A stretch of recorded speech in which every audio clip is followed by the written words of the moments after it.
As the wind erodes and the water corrodes, altering everything we think we know, but we don't. It's all temporary, and it used to, but now the thought doesn't scare me or keep my feet from following one after another until I slumber. Then my mind, not my feet, wander and dream of people and places I'll never see again. I've mended as much mental anguish as I can, and now I try to use this language to take these thoughts from my head to my pen. Cause though I don't speak of my dead friends or the circumstances, often the blow never softens or yields.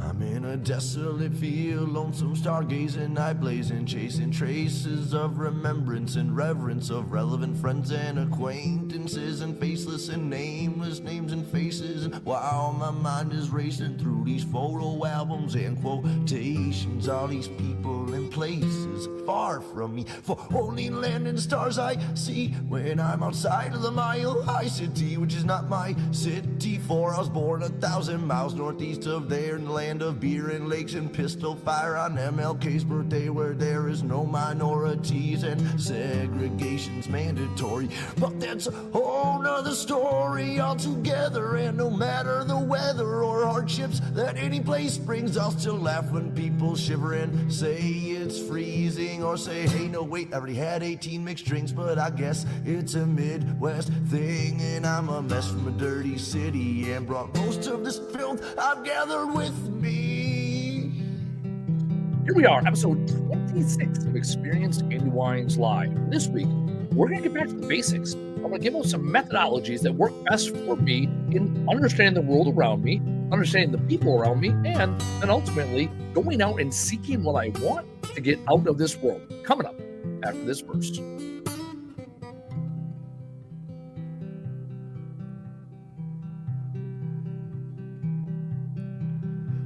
My work labors on as lovers sleep in each other's arms, remaining calm and collect. I begin my self-reflection process of redemption. Honestly, I don't know where this road leads, or if I'm even going. Could be rowing upstream, or worse, chasing my dreams to the peak, to finally be somebody doing something with what I have, rather than saying again and again that I can't and I won't anymore from this day forward. Cause Lord knows the past is set in stone, the present is yours to mold and to use for future uses. I know I'm a nuisance, I'm told, except neither young nor giant nor gnome. I don't sleep on these streets usually, though I've made thrones of my own. I don't sit well with idle hands, though don't know what to do when I'm home all alone. I'm a menace thrown from society, and as it lies to me, I'll smile silently as others do as they please. I am watching and listening, and I'm grinning all the while. 'Cause sometimes all you can really do is smile. So as the work labors on, I'll keep on singing my songs, and this day's never done. We just keep on spinning around that sun, and well, through all these miles and trials, all I've learned to do is smile. Is to smile.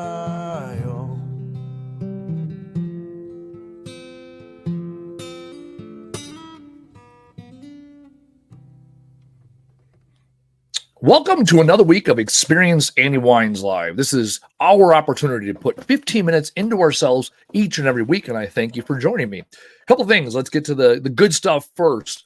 Moment of gratitude. So I the last 10, 12, 15 weeks, whatever it's been, sharing my moment of gratitudes has been towards people. And as I thought about it today, what am I thankful for? I'm thankful for live music. And I love going to concerts. I had the opportunity this weekend to see a play Friday night and to see live music Saturday night. And I'm forever grateful for the arts because of that. I often say, I don't need that, I don't want that. And yet it fills me up with so much joy watching artists on the stage. So I went to a musical, it was a 3-person musical, and watching the 3 people on the stage hit their notes, watching them where you could tell there was moments where they were no longer acting and they were being, right? Because something happened on stage. versus movies, watching how the piano player really got into it. He's in the back and, he's as much a part of the show as everybody else. And then Saturday night, I went and saw one of my favorite bands, Gaelic Storm, down in Chicago at the House of Blues, which is one of my favorite bands and one of my favorite venues. And a couple of 3-4 songs into the first set with Gaelic Storm, the lead singer, Pat, looked out at the crowd and saw me and pointed. I pointed back at him, and a bunch of people around me were like, you know that guy?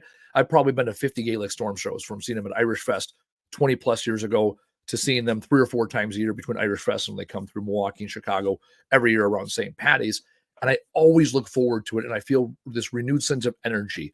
I get the energy from knowing the familiarity to the music and yet also watching the nuanceical stuff on stage. I get the energy from seeing somebody at their moment of greatness, right? Artists write music so they can perform music, and their level of vulnerability and transparency. I love seeing that. And ultimately, I love the fact that it brings people together. There's so many people I've met through the years at concerts that I see a few times a year, and I get excited to see them, and I get excited to meet new people, because for that brief moment of time, we're all connected and we're all binded because of a song. And music does have the ability to move us, and for that, I'm forever grateful for live music and live performances where you get this opportunity. I equate it to up on stage, the lead singer has an obligation and responsibility, and he has, what he does. And for me, I feel like I have an obligation. I have an obligation to take in the music and dance and interact with those around me. And we're both there doing what we do best. And that's when we get the best of it versus a crowd that only just stands there. So I am forever grateful for live music, and I love going to shows, and it reminds me how important that is for me to take that time to check out, not be on my phone, and be really engaged and intentional with the present. So live music, that's what I'm grateful for this week. Mechanics got to pay the bills here. This week. So last week, someone asked me, and they said, hey, read your blog every week. It's awesome. Where's the podcast? And I casually went to Taylor, our producer. I was like, hey, where's the podcast for this available? He goes, we don't have a podcast. So I was like, oh, we should, what we will do something about that. So starting this week, we are going to be rolling out the podcast. It'll be found on AndyWeins.com, and you'll be able to find it wherever you download podcasts, Apple, all that stuff. We're going to take this and rip it down into an audio version. That's really it. That's as simple as it is. And that way people can enjoy it, in their ears without having to run YouTube or anything else or watch it off of LinkedIn. And I'm excited for that. When we started this 6 months ago, it was, hey, let's see what this thing sticks. And now 25, 26 episodes into it, this continues to challenge me and push me creatively. And I'm thankful that I have an audience that listens and pays attention and responds, whether the blog or the video. And now I'm excited to get some people online with the podcast, and for people that are watching here, an opportunity to review the material in a podcast form. All right, so let's get into what we're talking about today. So this all originated yesterday, Sunday. I was talking to our HR guy, and he asked me to take a personality test, which I love all of them: Myers-Briggs, PI, DISC, you name it, I love it, right? Because I love me some data. It allows us to make data-driven decisions. And so what I realized in reading this, the opening line, I took this test yesterday. It's 16 personalities. I show up as an architect, which is INTJ. And this is the opening line of it. It says, are intellectually curious individuals with a deep-seated thirst for knowledge.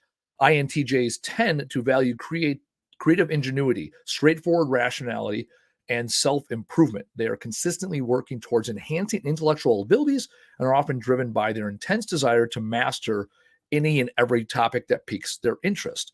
They're quick-witted.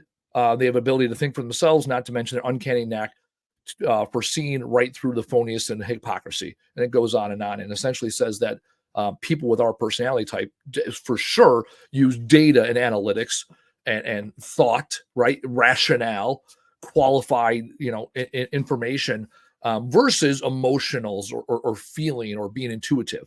And so I found that interesting, right? And I love that about myself. I find myself, I do my best work when I can really dive deep into something, or whenever someone has a question of something, I feel the need to go on to Google and find the answer. I want the answer to the test. And then I think about, how does that show up in my daily life? What things have I done to also give that to others? So one of the things that I utilize that has been real popular when I was doing, I used to do 6 buckets of business class. I did probably 12, 15 of them through the Idea Collective with Pat Miller in different forms, whether online or in person, whatever. I've done that speech, seminar, workshop 12, 15 times. And one of the things I often talk about when you're looking to get people to do something, right? You're looking to convince them to do something, to provide action, propel them. A three-step methodology, and I may have talked about on this show in the past. Anyways, the three-step methodology is to excite, inform, and then ask. And I've realized this works whether we are talking to customers, whether it's talking to your children, it's talking to your peers, right? Excite, inform, ask. Three-step methodology. And one of the reasons why this methodology works is because you're willing to give before you get. I often find myself reaching out to people really via text message often or email, and I start with a question. Can you do this? And I'm not giving them any background. I'm not allowing them to catch up to where I'm at. I'm not painting a clear picture of what I want before I ask for the ask. And when I take the time to stop and say, okay, hold on, excite, right? So real simple example in business, I'll give you excite. Hey, great to hear from you, right? When a customer reaches out to them, you want to get excited. Hey, thank you for giving us the opportunity to quote your business. Thank you for approving the quote. Something along those lines, right? You want to express gratitude, excite them. You want to meet them. Hey, you want to get this project done? Let's do that together, right? Excite them. Second thing, inform them. Give them the relevant information so that they know exactly they can anticipate what the question is and how or what to answer within the question, right? So the next thing is, so with business is real simple. We let them know information, right? Hey, we need to come out and do an estimate. Hey, we can schedule this job. Hey, we need some pictures in order for this to happen, right? Now I've given them context. And then the third part is the ask. When would you like us to come out? When is it available for you? When is the house closing? Are you able to send us pictures via email or text message? Something that simple. And now we keep the conversation going. What I've seen in business with our new operations guy, I was scrubbing some of his emails, and he kept leaving emails open-ended. You'd see dialogue, and all of a sudden it would be like they'd say, "Hey, we got to get a few more things ready, and then we'll let you know." And then he would come back, "Sounds good. Please let us know." And it's like, but where are we at, right? There's an opportunity there to keep the conversations going. Even then, you can say, "Okay, sounds good. When do you want to get the project done? When do you anticipate having your answers? Or when would you like us to follow up?" I had a gentleman reach out to me in December. He said, "Follow up in a month." I called him in January. He said, "Follow up in a month." I called him in February. He said, "Follow up in June." I have it on my calendar on June 15th to follow up with him, right? Respectfully, right? 6 months, fine. I'll follow up with him because I asked. You don't want me to keep following up with you, and yet you want your project done. Let's figure out when that time is. It is no different than our relationships in interpersonal, right? People ask you, right? Or you reach out to someone, "Hey, I have an opportunity. I have tickets for this thing. I would love for you to join me. What does your schedule look like?" Now you've built it up. You're willing to put yourself and be vulnerable. You're willing to share versus the, "Hey, what are you up to Saturday?" And you have this ambiguity. It's like, well, I don't know. What are we up to Saturday? Right? It's a lack of confidence. I have tickets this week to a shooting event, the Range of Ritfield, in support of Operation Finally Home. It's one of the charities that we support here at Camel Crew Junk Removal. And I have an event, and the rest of my guys on the team have an event. And I reached out to 3 people today, letting them know that I have a few tickets. So they want to go shoot guns at my expense.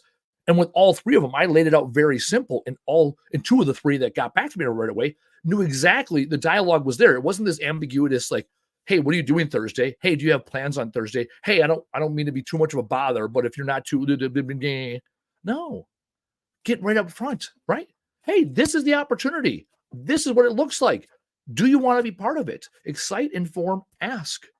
And when you go with that, you have the confidence going into what your ideal end state is. So there's a very simple methodology. I've seen emails that are this long that could have been 3 sentences. Text messages where it's diarrhea of the mouth, where you have a question that takes up 14 lines of text because you're providing all this background. Get to the point. Yes or no, do you want to do this thing? Make it a very closed-ended question because you're very deliberate on what information you're looking for.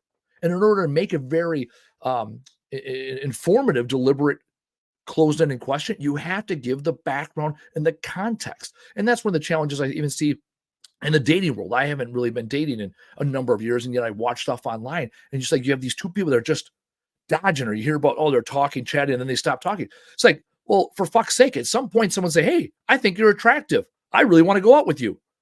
What does Saturday look like for you?" Right? Let's get to the fucking point. It's really that simple. Hell, let's think about it at work, right? Maybe there's a promotion that is coming around the corner, or you think you're up for a good review, right? Walk into your boss and say, hey, I love working here. I want to move up the corporate ladder. What do I need to do different? I guarantee you right now, if one of my guys came in here and said to me that, right? I want to be part of this company. I want to move up and take on more responsibility. What does that look like to you, Mr. Boss Man?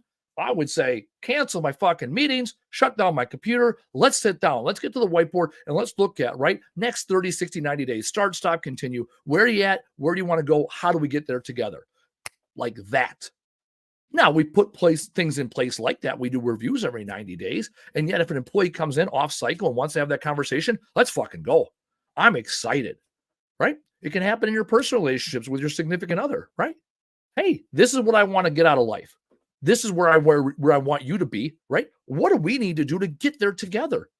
And now, instead of having these conversations that go like this with unmet expectations, we can get to the meat and the potatoes of the thing. So my challenge to you is get out there, express vulnerability first. Be very clear with where you are. Often, people want to have other people join them in their foxhole, join them in the shoes that they're walking in. Well, you got to give people some perspective on where you're coming from first.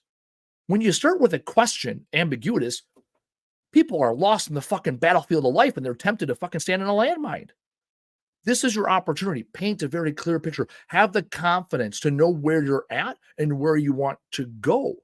Allow others to join you in your fighting position or join you in your shoes. And then you don't have to spend your time on the ass end, the back end of things, explaining your rationale of why. Confidently ask the question you want the answer to.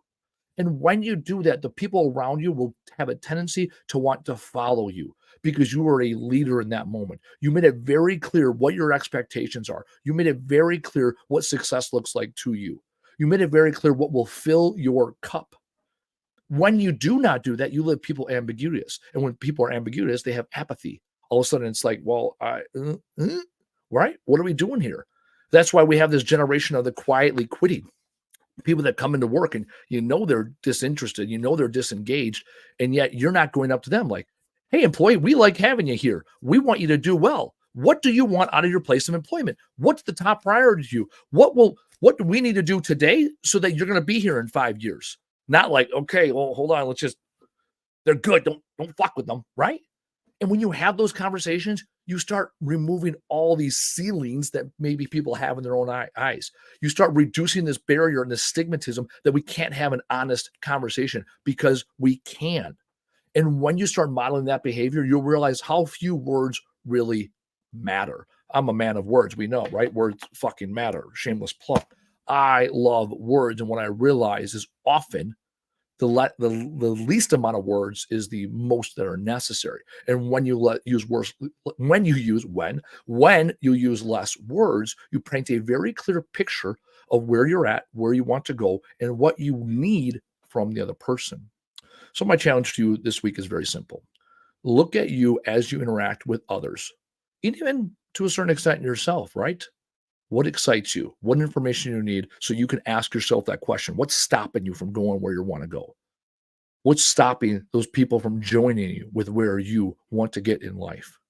So use this simple methodology. It can be used in text message. It can be used in email. It can be used in a phone conversation. Have a very clear end state. 7 Habits of Highly Effective People, Stephen Covey, was one of the first books I read as an adult.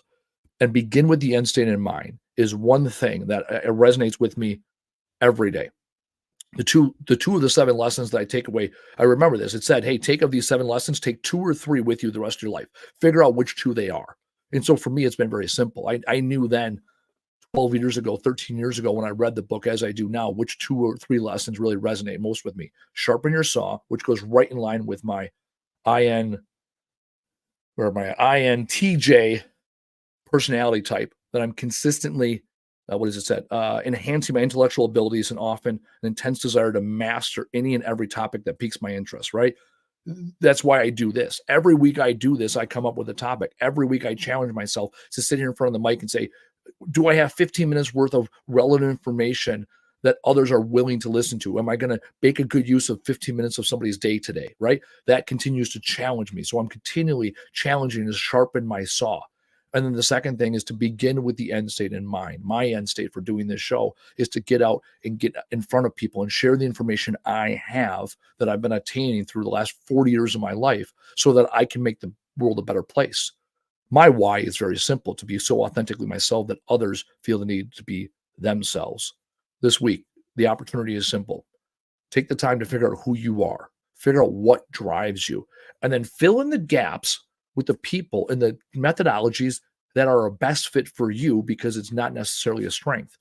And this is the simple thing that is a strength of mine I give to you today. Excite, inform, ask, and all the communications you have when you want to convince somebody to do something, when you want people to follow you, when you want to get more out of life, because you realize that if you want to go fast, go alone. If you want to go far, bring others with you. This week and always, we're going to do the same thing. We're going to do the fucking thing. We're going to tell the fucking world. We're going to show the fuck up. And we'll see you next week. Well, through all these miles and trials, all I've learned to do is smile. Is to smile.